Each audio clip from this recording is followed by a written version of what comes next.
Hello and welcome to the Potential Psychology Podcast. I'm your host, Ellen Jackson, and it's my mission to share the science of human behaviour in a practical, fun and inspiring way. In each podcast episode, I interview an expert from the fields of psychology, wellbeing, leadership, parenting or high performance. I pick their brain to uncover what they know about living well, what tips do they have for you and I quiz them about how they applied their expertise in their own life. Join me as we discover simple, science-backed ways to live, learn, flourish, and fulfill your potential. Hello and welcome to episode 52 of the Potential Psychology Podcast. It is very excellent to have you here. And I'm kicking off today with a little bit of insight into how we come up with the guests and topics that we cover on the podcast, and kind of behind the scenes, if you will. And I'd love to say that it's all very planned and strategic, but it's really not. So here we go.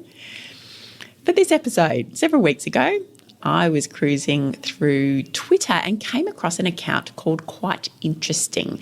And their tweet on this day was this: if the 5 trillion spiders in the Netherlands took to eating humans rather than insects, they would consume all Dutch people in just 3 days. And my first thought on hearing this was, oh wow, that is hilarious. And I'm imagining an enormous horde of 5 trillion spiders descending on the Netherlands, etc., etc. But then I wondered whether there are in fact 5 trillion spiders in the Netherlands, because that seems like a lot. And is it actually possible to know how many spiders there are in a country? And then who calculates this? And then I wonder how they calculate how long it would take all those spiders to eat the entire population of the Netherlands, and how they went about figuring that out. And is this even accurate, or does somebody just make the whole thing up? And so maybe you might be getting a bit of an insight into how my brain works now. So the first path of choice for my brain is almost always the analytic, and then the curious. But then it occurred to me that for people with a serious fear of spiders, this particular tweet could actually be quite horrifying, and it could be quite harmful. And I'm sure absolutely no harm was meant, but there are some people for whom just visualising all of those spiders could actually be very problematic. So then I got curious about phobias, like an acute phobia of spiders. Why do we have them, and where do they come from, and what happens when they become so acute that we're triggered by a tweet? And then how do we treat a phobia like that? And when questions like that swirl through my head, I know I'm onto a podcast episode idea. So with the help of my amazing colleagues, I tracked down today's guest, who is an expert on fears and phobias and obsessive compulsive disorder, and all the things that relate to intrusive thoughts about what might happen, because they're kind of all interrelated, as we'll find out. So let's have a chat to her. With me today is Dr Celin Gelgec, a clinical psychologist based in Melbourne here in Australia, who specialises in anxiety and all of the different ways in which it manifests and challenges us. Celin is a senior clinical psychologist and the director of the Melbourne Wellbeing Clinic. She works with children, adolescents and adults who experience obsessive compulsive disorder and anxiety disorders, as well as secondary depression. And I've asked Celin to join us today to talk a little bit about phobias. But I suspect this conversation will divert into some of the other topics around anxiety, and particularly obsessive compulsive disorder, because I know that's one of your areas of specialty. So welcome, Celin. Thank you so much. It's really exciting. I'm excited to have you here. I do have lots and lots of questions for you, but I might even just start out by asking, what got you interested in OCD, or obsessive compulsive disorder, firstly? So many, many years ago, probably about over 10 years ago now, when I was a student, I was on my final placement at the Melbourne Clinic, which is a private psychiatric hospital in Richmond. And I was on placement there in the OCD inpatient unit. And while I was working there, I was there for about 6 months as a student, and then I was lucky enough to be offered a job. So I got to stay on, and I was there for another 3.5 years. And over that time, I just really fell in love with working with the condition and the people as well, in terms of hearing their stories and being allowed into that journey, because people with OCD can be quite private because of the nature of their intrusive thoughts. It can be quite confronting and scary, and so they're not always ready and willing to disclose that, because there's thoughts of, what if I'm crazy? No one's going to understand this. What if I really am a pedophile or a murderer, or what if I really do kill someone because I wasn't careful enough? Or what if I, spread germs and people get hurt because of me? Or what if I stuff it up because I didn't do it right? All those sorts of things. And there can be really confronting things to talk about with people. So it's easy to hide. It's easy to not disclose any of that. So I just felt very, privileged in being able to share those experiences with people, and seeing the recovery and that journey, I guess, of people coming in distress, but then working through and really understanding OCD, and knowing that there's something they can do to help manage and eventually overcome what they're dealing with. So can you tell us, because I think there's a lot of misunderstanding, and I was particularly interested to see, we always ask our guests for a list of resources and links and things that our audience might like to access after listening to an interview. Yeah. And I noticed that you included a link to a YouTube video that's called "You Probably Don't Have OCD, and This Is Why." Yes. Because there is a lot of misunderstanding about OCD. It is one of those terms that we often use just in kind of everyday parlance now to refer to someone who, likes things to be neat and tidy or can be a little ritualistic about things. So what is it actually? So OCD, for me, everyone has a little bit of obsessive compulsive, but what people don't have is the disorder, in terms of the part that really impacts on life, the part that makes your world start to get smaller, the part that makes you start to feel scared about taking on challenges or taking risks, or even talking to people or interacting with people starts to become nerve-wracking, and you become hypervigilant about your surroundings, and it starts to take up a lot of your thinking process. That's when it starts to become a problem, when it's really interfering in your life and stopping you from being the person you want to be, stopping you from doing the things you want to do, taking those challenges and risks. That's when we really need to start going, okay, this is no longer okay. It's getting in the way. It's a hurdle. I'm going to need some support. Okay, so it is actually an anxiety disorder, is it not? Well, it was. Okay. Anxiety is a part of it. The DSM, when it got upgraded in 2013 to the DSM-5, OCD came out of the anxiety disorders and was classified on its own. And so while anxiety is a large part of it, it's now got its own classification system under obsessive compulsive and related disorders. And then within that, there's hoarding and loads of other things like trichotillomania and that sort of stuff. So I think what people have, and the research is showing that while anxiety is a really large component of OCD, there's so much more to it. And I think that's really helped inform treatment too. So the layers involved in treating OCD too is becoming much better understood, I think. So we can all be a little obsessive compulsive, but we don't necessarily have obsessive compulsive disorder. Yeah, we all have our little quirks. Which brings me, I guess, to phobias, because I think certainly my understanding of phobias is that we do all have degrees of different phobias, and sometimes they're very common things. I think most of us have a bit of a phobia about snakes and spiders, especially here in Australia where they tend to be, fatal at times. But we'll have other specific fears that maybe we're kind of okay with, or maybe can be very problematic for us. What is a phobia from a psychological point of view? Yeah, so from a psychological point of view, a phobia is something that causes excessive distress in response to anything, really. People can have phobias about literally anything. I once worked with someone who had phobia of balloons. But, you've got your common ones like you talked about in terms of snakes, spiders, various different animals, dogs, cats, bugs, that sort of thing. And then, you've got your more uncommon ones like balloons, for example, or black dots. Really? Black dots? And so many other things. Like, the list is endless.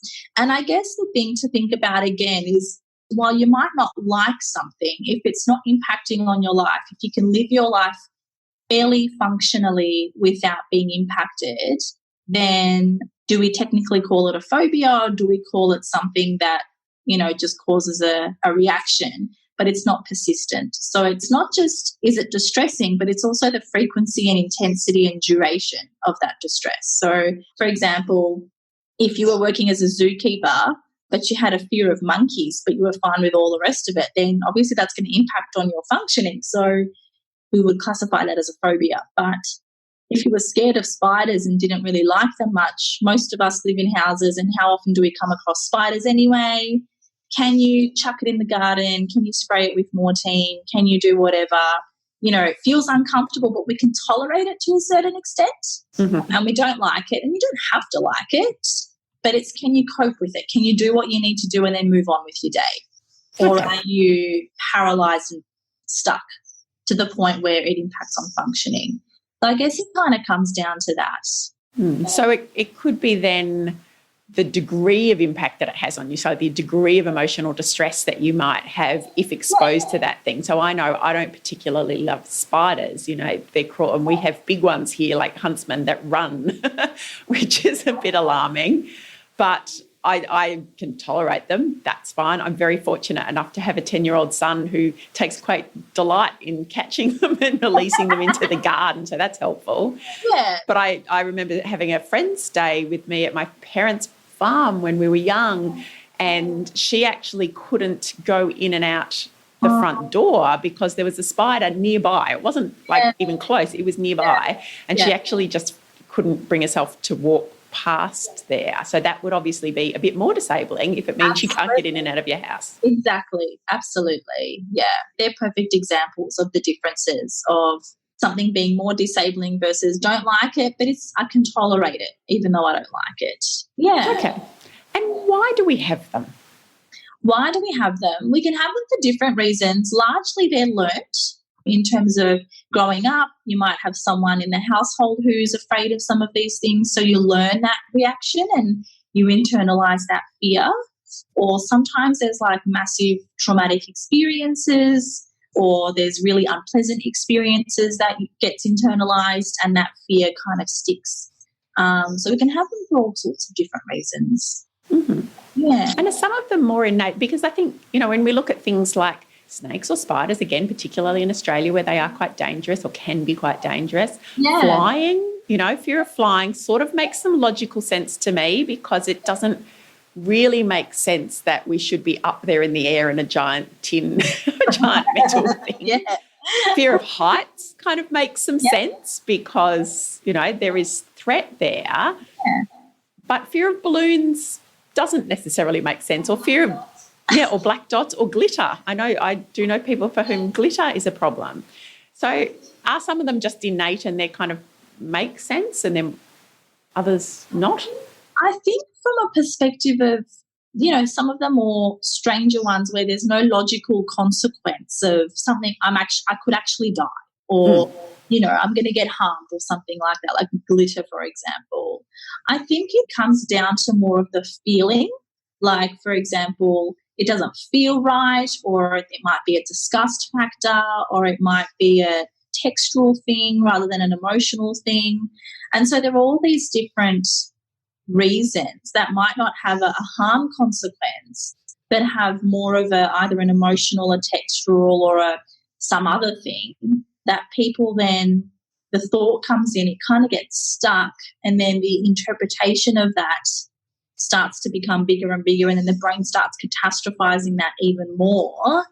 And then before you know it, you've talked yourself up into this really big anxiety-provoking situation, and that becomes more of a learned situation. So when we pair, I guess, the stimulus or the trigger with emotions, that's like a perfect recipe for our brain to really cement that into our long-term memory and be like, don't forget that, because that caused a lot of distress, and we need to protect our person from that distress, and whatever's associated with that distress kind of goes with it. So kind of becomes a harm-related thing, but it's misplaced, if that makes sense. Mm-hmm. And a lot of the time people are like, I know logically this doesn't make sense, but I just can't. It feels too wrong.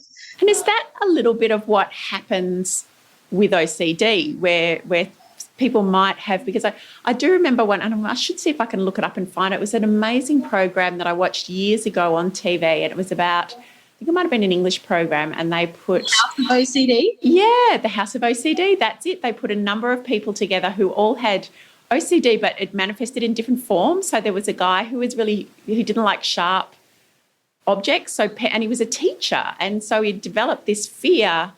And my understanding was his fear was that somewhere in his brain, or somewhere his brain was telling him that if he was near sharp objects, he could pick one up and stab someone. Yeah. And he didn't really believe he was going to, but that was the fear. So it's that kind of what the brain does, Absolutely. Perhaps with some harmless information, and then spins it off out of control. Absolutely, because what happens is, just by way of the way the brain functions, is the anxiety center of our brain, which is known as the amygdala, largely controls emotions. When that's active, I mean, it's always active, but when it's heightened, I guess, what it starts to do is it starts to shut down our frontal lobes from working. And our frontal lobes are responsible for higher order stuff. So like problem solving, reasoning, logic, attention, concentration, decision making, all the stuff we need, really. And that makes us different from the rest of the animal kingdom, in inverted commas. And so if our ability to reason and logic is shutting down, we're then functioning purely from the emotional center of our mind, and that problem solves, but from an emotional perspective rather than a logical perspective. And it will talk to our long-term memory and be like, quick, what did Celin do last time she was in this situation that made this go away? And it doesn't have to make logical sense. It's just whatever got rid of the distress. That's the answer. And so there's immediate relief. But then when everything calms down, the amygdala is like, okay, great, I've done the job, my person's safe, we're good. And then the frontal lobes come back online again. And then you think back and you go, what the hell is that about? Why am I doing that? Because logic's kicking back in. But so a lot of people often say, I know it doesn't make sense, but when I'm in the moment, I just can't help it.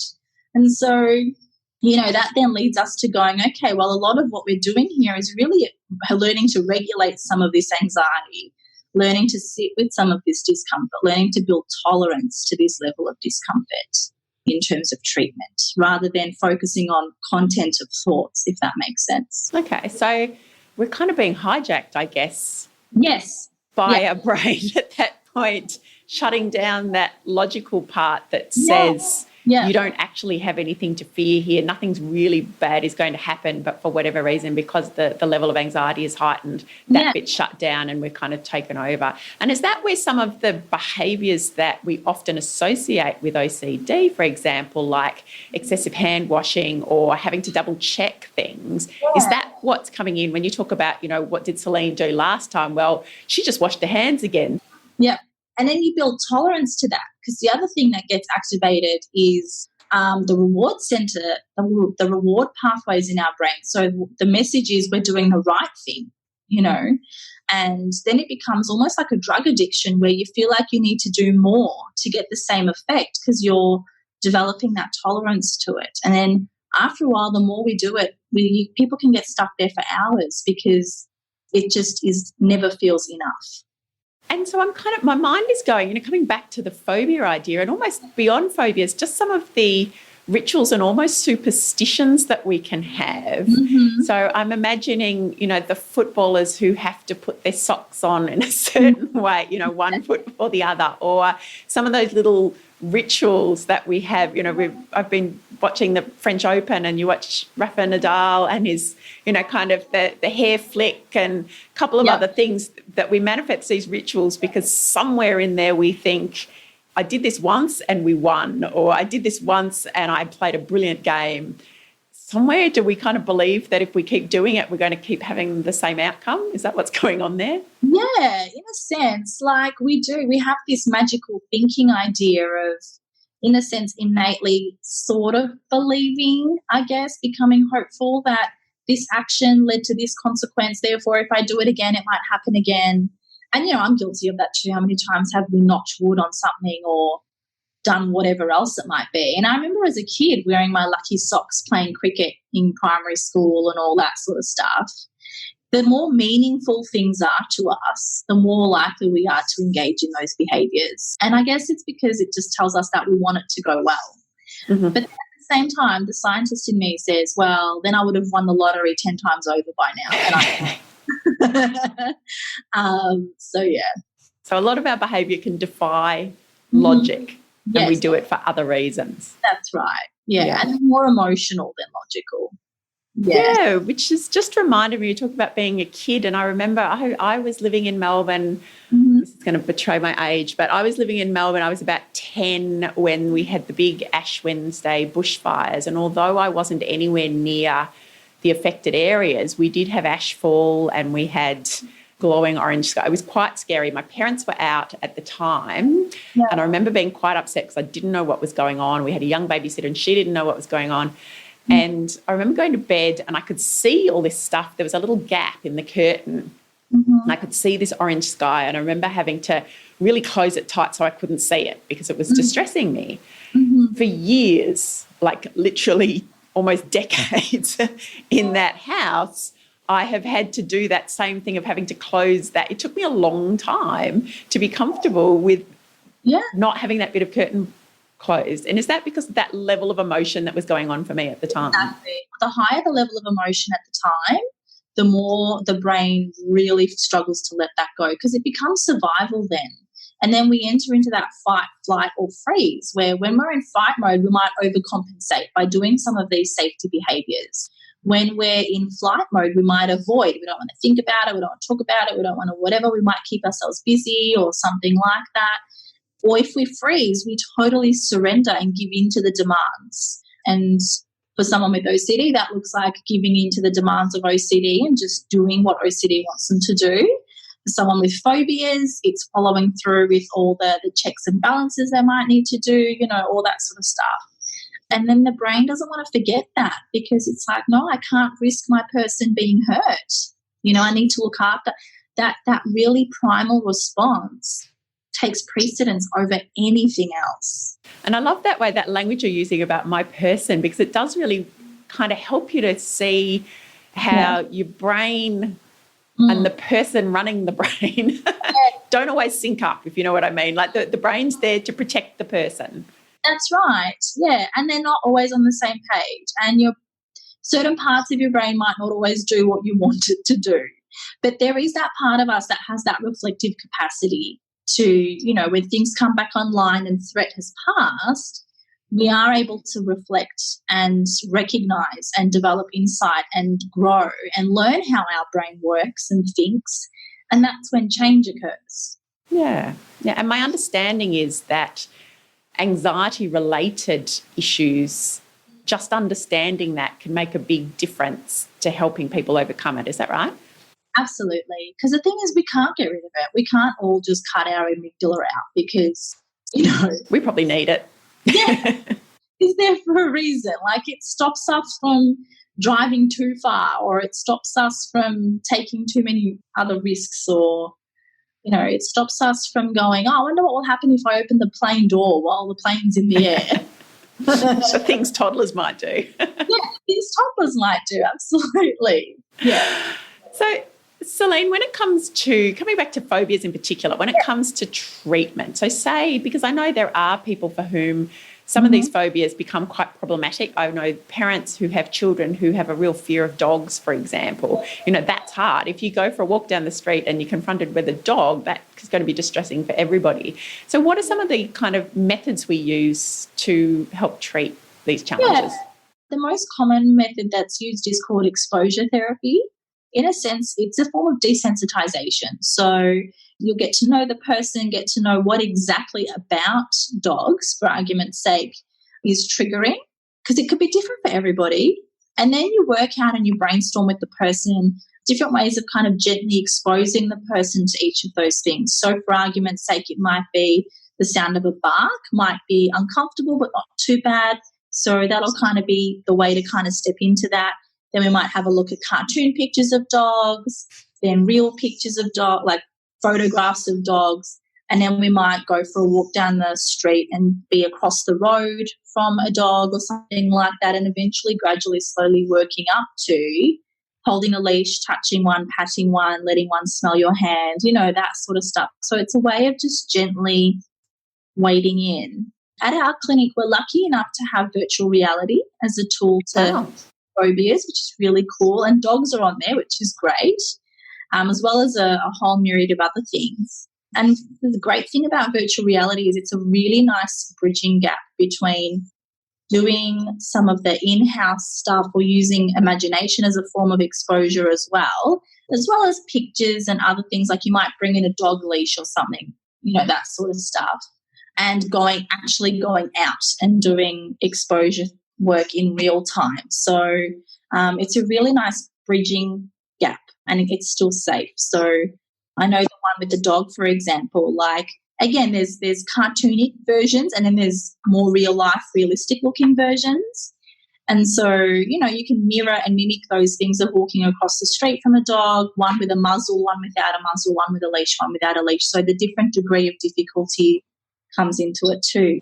Not that easy always to organise that without the use of technology, having these dogs in it. And for other things, I'm imagining things like, spiders, if spiders are becoming a real problem. Fear of flying. I know that is one that they've traditionally used. I suppose they've actually had to have simulators and different things, but virtual reality gives you that in a much simpler, easier, more accessible way that you can actually do inside your clinic. Yeah, absolutely. Because, there are lots of flight schools and things, which is really great. But then, they can also be really costly. So not everyone's always going to have access to that stuff. And not everyone is always going to be going on a holiday regularly enough to have that desensitization happen, because the most important thing is consistency and repetition in terms of treatment. So, doing exposure once isn't going to really achieve much. And I think the best way of really relating to that is expecting to build your fitness. If you're trying to, increase your fitness, you can't just walk once and expect to be fine. You need to keep doing a little bit each day or a little bit every other day to really build on that. And the brain works the same way. If we want the brain to change, we need to treat it like a muscle and we need to exercise it. So absolutely, it gives people more of that flexibility. Wonderful. And so is the idea, as we kind of gently expose people or expose ourselves, because I'm guessing this is the kind of thing that, if we've just got a mild issue with spiders or bugs or something, that gradual exposure is just to get comfortable with that discomfort. Yes, absolutely. You don't have to like it. You just have to be comfortably uncomfortable with it. Okay. Sit with it, as we say. Absolutely. Yeah. Fantastic. Do you know, here's just some interesting things about phobias, because I know this is the kind of stuff that just fascinates people. I know it fascinates me. Do we know or have any idea about the number of people or percentage of people who might have significant phobias, things that become really problematic? Yeah, well, I think if we think about the stats for anxiety just generally, I think it's about 1 in 4 people at any one time has a diagnosed anxiety disorder, and phobias would fit into that. So if you think about it from that perspective, it's pretty full on. A lot of the stats that are out there are American statistics, but in terms of the 1 in 4, that also relates to Australian stats. So there's quite a number of people.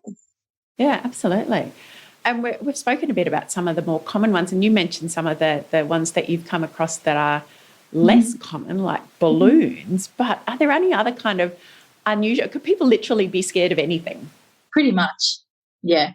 Anything that's caused, for example, if there was a tissue box on your desk and you heard an explosion go off while grabbing a tissue, your mind could associate that loud noise and that fear with the tissue. So all of a sudden you might start feeling a little bit anxious when going near tissue boxes, for argument's sake. I think if there's a strong enough emotional reaction, it could literally be anything.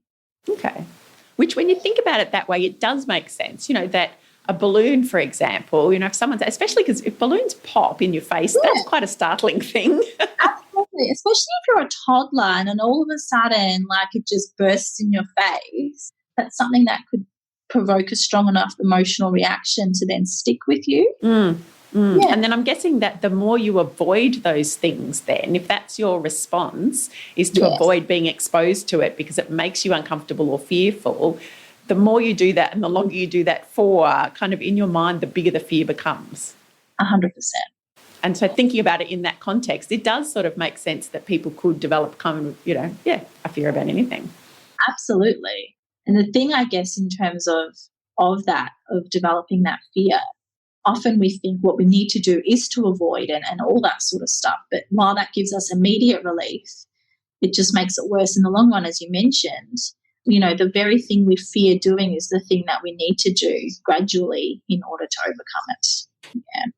And so that's the approach, and the goal of treatment then is just to kind of have that gradual exposure. Yeah. So some people, will choose the flooding approach of just kind of going right to the top. But I always find there's a lot of prep work too that needs to go into that to prepare the person in terms of building a toolbox to help cope with the level of distress. So if that's spiders, for example, it's just basically thrusting a big spider at someone and saying, hold it. Pretty much, yeah, which can be quite distressing. But, that's effective too. I guess it's just a matter of figuring out what you feel comfortable with, and as long as you're working with someone to help support you through that process, I think. Although I must admit, inadvertently, that has helped for me because I always had a bit of a thing about spiders. I think, as you say, it's interesting that you say about what's modelled for you because my mum has always been a bit with spiders, so it was kind of, I suspect, a bit of a learned thing. And then I did have I've had 2 instances, and please tune out for anybody who does have a particular fear of spiders. I've had 2 instances in which I've had huntsmen land on me. So one was actually in the shower. It was up on the ceiling and I thought, you're right, you stay there. If you stay there, I'm okay with you. Yeah. But the steam from the shower must have made it fell on me. I realised what happened. I squealed and flicked it across the room, managed to get rid of it. But to be honest, after that, I was kind of like, you know what? A spider landed on me and I lived. So maybe it doesn't matter so much anymore. And then a second one was actually not realising at the time, but I was out, I don't know where I'd collected it from, but I was hanging washing in the garden and I suddenly felt something and I looked and here's this huntsman on my shoulder and again flicked it away. But probably I don't think I had as an extreme response that time. I just got rid of it. Yeah. Now I'm still not going to pick them up like my son does, but, I think for me it was kind of like being able to then say to myself, spider walked on me and I'm still okay. It's not that bad. Yeah, definitely. I have a similar experience where I had a learnt fear of cats and dogs because my mum, she got bitten when she was 5 by a dog. So she then learnt to fear dogs. And then I learnt that fear through her. But then as an adult, having a cat of my own, because I always loved animals and thought they were, I still do obviously, I think they're adorable. And I was like, this cat is up for adoption. It's really cute. I'm scared, but at the same time, I really want to try and overcome this fear. So bringing it home as a young kitten, now we're in each other's faces and have cuddles and all the rest of it, and there's no fear. And I guess over the first, I would say probably 3 or 4 months of getting used to it really kind of helped abate my anxiety to get used to it, which is really cool. So we can actually... with milder phobias or fears, activate our own exposure therapy just, consciously or unconsciously, inadvertently in my case. Yeah, definitely. Wonderful. And I was going to come back to just a question about OCD and the treatment for OCD. So, I mean, obviously there's a bit of overlap here with the kind of fears and behaviours and what have you.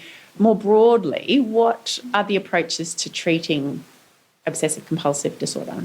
Yeah, so it's similar in a sense where the treatment is exposure and response prevention. So the exposure happens to triggers, intrusive thoughts, and the worry beliefs that are around the intrusive thoughts. So we purposely bring them up gradually. We work out a bit of a hierarchy, least anxiety provoking to most anxiety provoking. And then what happens is that then obviously generates discomfort. And the person feels uncomfortable, whether it's guilt, uncertainty, anxiety, disgust, frustration, anger, whatever it might be. That then brings up distress, and then there's a really strong urge to engage in a associated compulsion to alleviate that distress. But what we do is we teach tools to help sit with that discomfort so that the person then can surf that urge and ride that wave and not do the compulsion, which then gradually, through lots of repetition, and I mean lots of repetition, the pathways of the brain slowly start to change in a sense where a path would recently be activated going, no, this is what I need to do to alleviate this distress. The brain's then like, I've now unlearned that response, if that makes sense. Yeah, okay. I can understand OCD when it comes to, say, some of those obsessive behaviours, so having some intrusive thoughts and then wanting to wash your hands or check things. Mm-hmm. What about some of the other intrusive thoughts or beliefs that people have? You know, I've certainly heard, I know Osher Günsberg talks about struggling with OCD and a lot of his intrusive thoughts, which ended up manifesting as almost psychotic type, you know, hallucinations and things, were around fears like climate change. Yeah. Some of the bigger life questions. Yeah. So what's kind of going on there? There are lots, but underlying that is a sense of responsibility. Underlying that is what we call scrupulosity type OCD, where people are really fused with needing to be a good person, wanting to be responsible, wanting to do the right thing, which are wonderful qualities to have as a person. But what people feel distressed about is, while it's important to worry about these things, I'm one person in the bigger world, and this is what becomes overwhelming, and I can't fix it on my own. We need other people to also be involved with this, and the distress in needing to get messages out there and doing this and, you know, all this other stuff, it just becomes really distressing, and people start to also feel depressed about that because it's like, well, what can I do? How significant am I in this world? Which can then lead to existential type OCD, where people then worry about and have this preoccupation with, what's my purpose in life? What are we doing here? And, you know, can search the internet incessantly and spend hours and hours and hours needing to find the answer, when perhaps really, is there an answer to any of this stuff? You know, we're still trying to think about all of this. So that's where people get stuck. And while part of it is consistent with values, there's also a part that causes distress, because it's like, okay, be involved in these causes, do all this amazing stuff, but then at the same time, we need to be comfortably uncomfortable with the fact that it's not going to be fixed overnight. You know, we all have a role to play. And, you know, excuse my French, some people are a shit. Some people do not realise that this is a problem and are completely ignorant to it, you know, all that sort of stuff.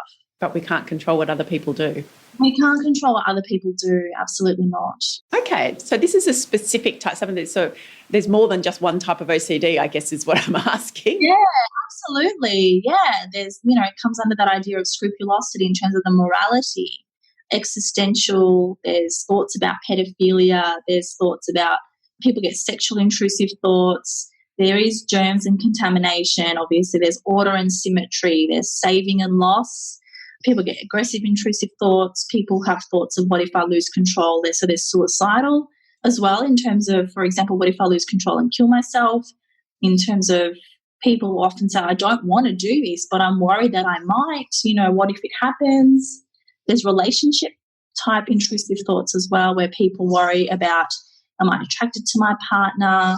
You know, or they might get jealous if their partner is talking to somebody else, that they might think, you know, what's going on there? Do I love my partner? Yeah, all that sort of stuff. So the obsessive compulsive part comes in where these thoughts and feelings, I'm guessing, sort of become so overwhelming. So perhaps, you know, when it comes to things like climate change, I'm so overwhelmed by what there is to do and how we're going to do it, and they become obsessive, intrusive That's right. thoughts, and they're compulsive, and then perhaps so there's associated behaviours that become compulsive. That's right. Like, I need to solve it, or I need to find the answer, or I need to be involved in every single thing possible, or I need to get my message out there, you know, all that sort of stuff. Okay, so sort of a fear and overwhelm, and it's sort of just, it's spiralling out of your control. Yeah, and in terms of what you mentioned earlier of kind of verging on that delusional, almost psychotic kind of presentation, is for me, that's when anxiety gets so high, when people's anxiety levels kind of are through the roof. The brain kind of then generates this idea of this is what's going on, and the person then starts to believe that actually might be true, which then causes an even bigger level of distress. And that, yeah. So Osher Günsberg in his book, which is back after the break, and he talks about, actually seeing sea levels rising. It was like he could actually see. And so his brain and his body, therefore, were believing that was what was occurring. And yet all the other signals around him, nobody else seemed to be reacting to the fact that the sea levels were rising. And obviously left him and his brain in a complete quandary. And I think he does talk about the fact that was the point at which he realised that he needed to do something. And that's what happens when we get so stuck on an idea that the brain then starts to generate these intrusive images that if it happens often enough, we then start to feel like it's true and that we believe it. And it's really just to keep pulling us back in and hooking us into that level of discomfort to reinforce that pattern. Okay, so it's so interesting that obsessive compulsive disorder is so much broader, I suppose, than what most of us believe it to be. And I know, we referred earlier to this YouTube video that I will encourage people to take a look at, because my understanding is that we're sort of kind of not helping people when we talk about having OCD in a sort of flippant way. Do you want to talk about that just briefly? Yeah, it's definitely used as an adjective probably more often than not, I guess. And if you talk to anyone with clinical levels of OCD, they'll often say, they feel so frustrated. If only people knew what it was like. It's not something that you wish you had. And it's really not. It's exhausting. It's tiring. It's, 14% of people with OCD, which is a high statistic, can't work, and the World Health Organization listed it in the top 10 of all the world's physical and mental conditions as the most debilitating condition. So people don't realize it, but the way that it can really take someone's life away in terms of what they want to be, who they want to be as a person, and the way it can also impact families and relationships and the amount of relationships that become destroyed because of it. It's horrific. Yeah. And so part of that, I'm guessing from the sounds of, what you're saying that your clients mentioned to you, is that it would help them. It might help us all if we had a bit of a better understanding of what the disorder is and just how disabling it is, and perhaps not use those terms quite so flippantly, because it doesn't help. It just doesn't help us educate us as a community. Yeah. And I must admit, I've become a bit more sensitive, and I know it was firstly with the term schizophrenia or schizophrenic, that used to be referred, and sometimes still is, as this kind of one thing or the other, or people could behave, in different ways, and people would refer to that as being schizophrenic. And it was like, firstly, well, that's not an accurate representation of what schizophrenia is, but also that's not helping, because this is actually a really distressing disorder for people. Absolutely. And even bipolar, to describe two personalities, and it's actually no, that's a totally different thing. So the same with OCD. If you find yourself wanting to use the phrase, just pause for a minute and think, actually, maybe I find a different way to describe this, because this could actually be quite distressing to somebody who either struggles with the disorder themselves or has a loved one or somebody they know who struggles with the disorder. Yeah. So I will put a link to that video too, so that people can watch that as well. I will also put a link, Celin, to, you gave us such a wonderful long list of books and resources. I'm not going to go through them now because there's about 20 of them. Yes. But they're all there in the show notes for the episode, so that you can, if you're interested in following up. And that covers specifically around OCD. So you had a number of different books and tips and resources for people, but also anxiety generally. Yeah. Which is fantastic. So lots of information there. Is there one standout for you in terms of, if there's kind of the first book you might go to? Not particularly, because I err on the side of everyone's different. Everyone receives information differently. So I think you've got to just check out what's there and choose what feels right for you, because that's the most important thing and that's what's going to work. Perfect psychologist response. Yes. Celin, thank you so much for today. It's been really interesting. I've learned a lot, and I hope our listeners have learned something too, or given us even just pause to think about our own fears and phobias and our anxiety responses to very ordinary things, and when they're helpful or when they're perhaps not helpful, and a better understanding of what's going on in our brains when we're having those experiences, just so that, I think the more we can understand about what's happening, the more power we get. Absolutely. So I really appreciate all of your insights and wisdom and knowledge. An absolute pleasure. Where can people find you? I will put all the links in the show notes as well, but where can people find you if they want to find out more? Because I know you're on social media and you've got websites and all of that stuff. Yeah. So people can find us on my practice's website, which is melbournewellbeinggroup.com.au. They can find me on Instagram. They can follow the clinic under Melbourne Wellbeing Group, or they can follow Dr Celin Gelgec as well. And it's the same handles for Facebook. Okay. And you've got free resources on your website. You've also got blog posts yes, on your website. Yeah. We have downloadable tip sheets and resources and that sort of stuff. And we have a list of resources. We also have a weekly blog, which goes up. We also have a YouTube channel, which we were doing really good at posting videos, like little videos, but we haven't posted one up for a little while. But the aim is to get back onto that as soon as we can. Maybe this will help trigger that. Yes. Get you back on. I know what it's like to put a lot of pressure on yourself to produce a lot of content. Yes, definitely. I know that experience. Yeah. Celin, thanks again. I really do appreciate it. And I'd encourage everybody listening, if you've got an interest, to check out Celin's social channels, any of those resources on our episode and show notes page, and contact Celin yourself if you might like to know more. Thanks so much, Ellen.